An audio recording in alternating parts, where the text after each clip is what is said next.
প্রায় ৬০০ বছরের প্রাচীন স্থাপত্য শৈলীর সাক্ষী হয়ে দাঁড়িয়ে আছে মৌলভীবাজারের গয়ঘর ঐতিহাসিক খোজার মসজিদ। শহর থেকে প্রায় ৫ কিলোমিটার দূরে মোস্তফাপুর ইউনিয়নের গয়ঘর গ্রামে অবস্থিত মসজিদটি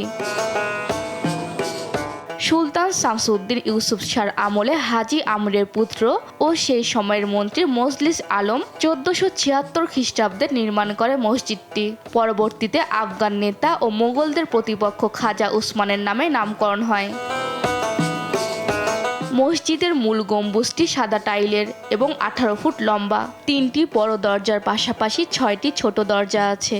ছাদের কাছাকাছি একটি ফুলের নকশা সহ আরবি শিলালিপি আছে। প্রত্যেক শুক্রবারে আমরা নামাজ পড়ি, শীতের দিনে মসজিদের ভিতরটা একটু গরম গরম লাগে আর গরমের দিনেও ঠান্ডা লাগে। এটা তো গাইবি মসজিদ আপনার, এটাতে তো এলাকার মানুষ আমরা ওগুলোই মিলিয়ে এটা সংস্কার করিয়া কইছি আপনার, এটাতে বহু দূর দূরান্তেই মানুষ হয় আপনার।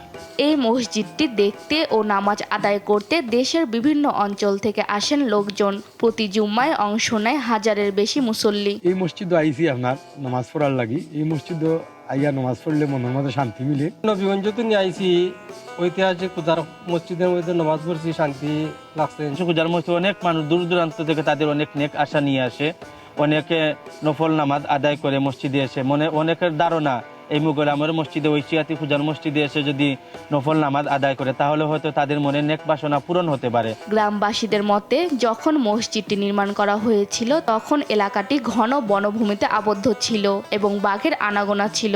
জঙ্গল খাটতে খাটতে মসজিদের এখানে ইটের স্তূপ দেখা যায়। এই ইটের স্তূপগুলির ভিতরেই দেখা যায় মসজিদের এই যে ওয়ালগুলি বাহির হয়ে আসে। বিভিন্ন সময়ে মসজিদটি সংস্কার করা হলেও এখনও মসজিদ ভবনের ভেতরের পূর্ব স্তম্ভে বাঘের পায়ের চিহ্ন দেখা যায়। নিউজ ডেস্ক, দেশ টিভি।